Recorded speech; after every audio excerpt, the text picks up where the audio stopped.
जिसे कोई घर में भी बात करने वाला नहीं, उसके भी पूरे भारत में जय जयकार होते हैं।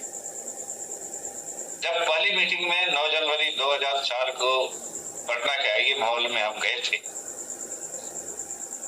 सब लोग कह रहे हैं गुरुदेव, बहुत लोग कह रहे हैं भाग विधाता।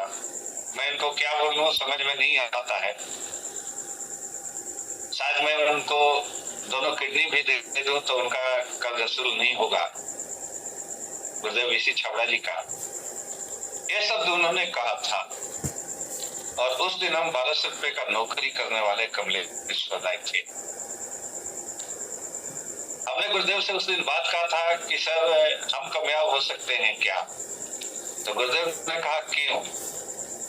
हमने कहा कि पूरे परिवार के लोग, पूरे रिश्तेदार, पूरे दोस्त साथी कहते थे कि तू कुछ नहीं कर सकता। मजाक उड़ाते थे कि तुम्हारे नाम में दोष है। लोग कहते थे कि पहले कम और उसके बाद लेस, बचा क्या शेष। हम भी हंसते थे इस बात पर जैसा आप हंस रहे हैं।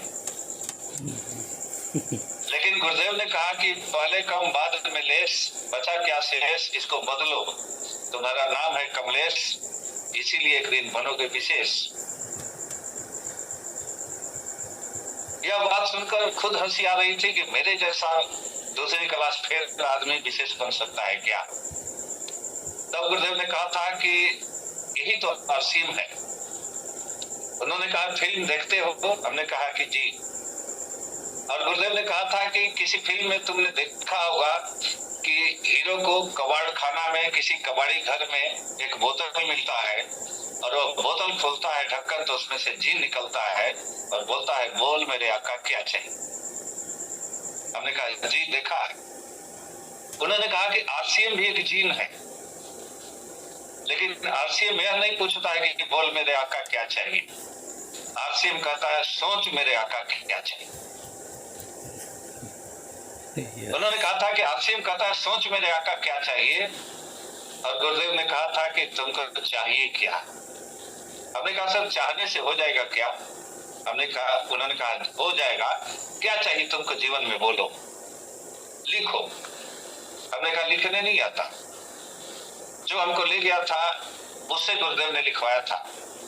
हमने कहा था बच्चों की पढ़ाई चाहिए।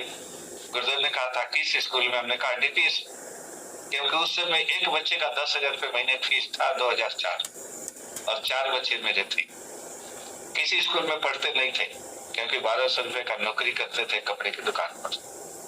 गुरुदेव ने कहा चलो पढ़ाई हो जाएगी, बनाना क्या चाहते हो? हमने कहा डॉक्टर इंजीनियर बनाना चाहते हैं। उन्होंने कहा और क्या चाहिए? हमने कहा पटना में घर चाहिए। उन्होंने कहा और क्या चाहिए? हमने कहा गाड़ी चाहिए। उन्होंने कहा और क्या चाहिए? हमने कहा देश विदेश की यात्रा चाहिए। सारा लिखवाया गुरुदेव ने। और फिर गुरुदेव ने मेरे कान में कहा कि इसके लिए करना क्या पड़ेगा जानते हो? मैंने कहा बताया जा सर। उन्होंने कहा कि करना कुछ नहीं, एकदम वही काम जो बचपन से करते आए हो। हमने कहा बता दीजिए। उन्होंने कहा कि आज से कसम खा लो कि जो प्रोडक्ट आरसीएम में है वो दूसरे कंपनी का नहीं खरीदोगे, और आज तक पिछले 22 सालों में हमने नहीं खरीदा।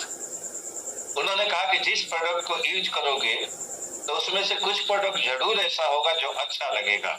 हमने कहा जी।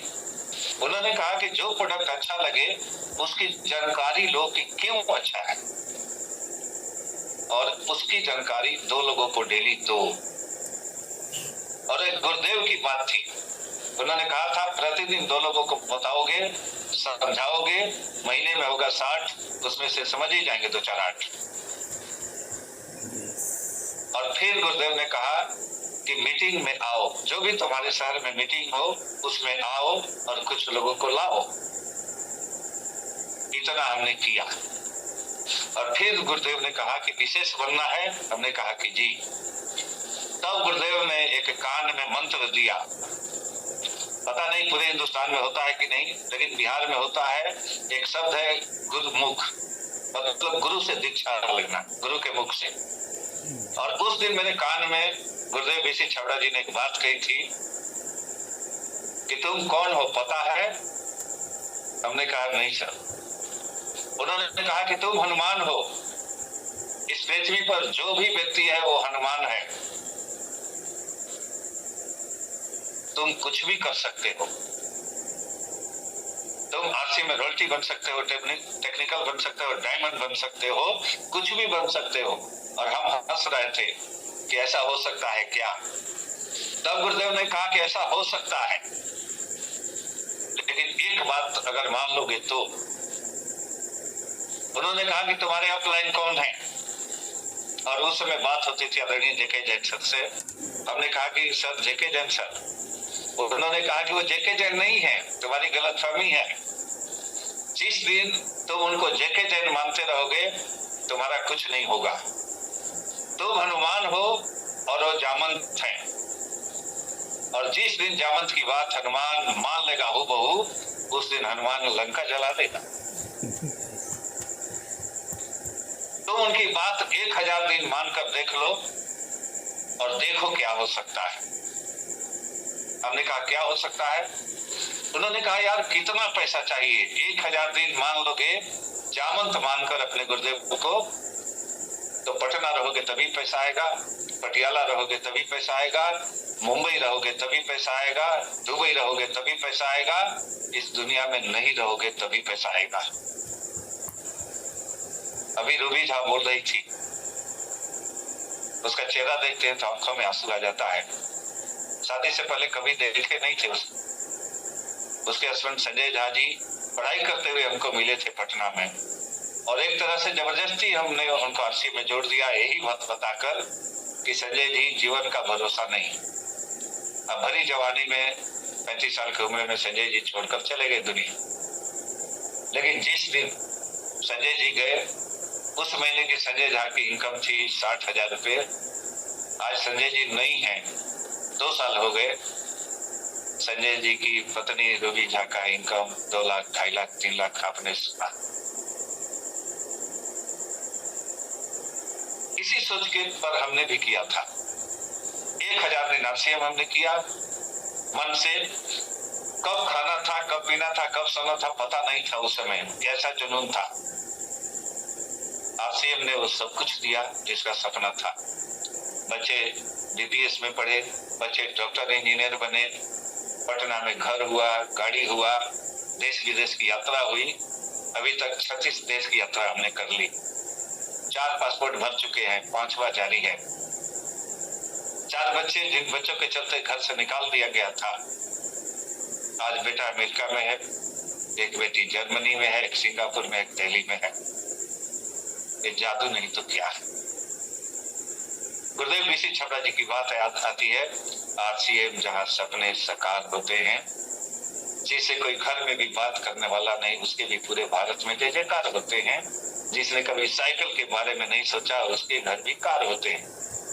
तो सब कुछ हुआ, क्यों हुआ? हमने अपने जामंत की कहना मानी। जामंत ने कहा कि मीटिंग में बैठो, हम मीटिंग में बैठे। मेरे जामंत ने कहा कि ट्रेनिंग कराओ, हमने ट्रेनिंग कराई। मेरे जामंत ने कहा कि दिल्ली आ जाओ, हम दिल्ली गए। मेरे जामंत ने कहा कि भिलवाड़ा चलो, हमने भिलवाड़ा जाने का काम किया। यहाँ जितने लोग बैठे हैं उनसे मेरी हाथ जोड़कर प्रार्थना कि आपका जो भी अपलाइन है वो अपलाइन नहीं है, वो जामंत है, आप हनुमान है, उनकी बात मान लो। और आपका जामंत आज कह क्या रहा है कि अगर आपको कुछ नहीं आता, अगर आपको कुछ नहीं आता, कोई फर्क नहीं पड़ता, 9 बजे की मीटिंग में लाकर बैठा दो। आपको कुछ नहीं आता, बीसी छबड़ा जी से मिला दो। आपको कुछ नहीं आता, केसी छबड़ा जी से मिला दो। आपको कुछ नहीं आता, 9 बजे वाली मीटिंग में बैठा दो। यही तो जामंत आपसे मांगता है। केवल इतना तो करके देख लो क्या हो जाएगा। अभी जानू भाई बोल रहे थे, केवल बिगिनर बनने पर, केवल 5 ज्वाइनिंग कराने पर, उस नेशनल मंच पर आपका स्वागत, जिस पर जाने के लिए मेरे जैसा आदमी तरस जाता है। पिछले 5 सालों से कभी मौका नहीं मिला था, और आप केवल 5000 स्पीकर में करके, 15,000 पावर में करके आप उस मंच पर जा सकते हैं। केवल 5 लोगों की ज्वाइनिंग इस महीने कराकर आप उस मंच पर जा सकते हैं। दोस्तों फिर मेरी आखिरी शब्द, आपका अपलाइन नहीं है, वो जामवंत भगवान है, उनकी कहना मान लो। आपको पता नहीं कि आप हनुमान हैं, आप में कितना पावर है, और आपका जामवंत बस आपसे एक ही चीज मांग रहा है कि आपसे नहीं हो रहा है, कोई फर्क नहीं पड़ता, 9 बजे के मीटिंग में बैठो और 9 बजे के मीटिंग में अपने लोगों को बैठाओ, आपका सारा काम हो जाएगा। और याद है केसी छाबड़ा जी की बात, जो टिक गया वो रवि स्टार, और केसी छाबड़ा जी कहते हैं जो सीख गया वो डायमंड। जो लोग 9 बजे की मीटिंग में बैठेंगे वो टिक जाएंगे, बीसी छाबड़ा जी की बात, और जो लोग 9 बजे की मीटिंग में बैठते रहेंगे वो सीख जाएंगे केसी छाबड़ा जी की बात, और जो टिक जाएगा वो रूबी स्टार, और जो सीख जाएगा वो डायमंड। बहुत बहुत धन्यवाद इतना समय देने के लिए सर। जय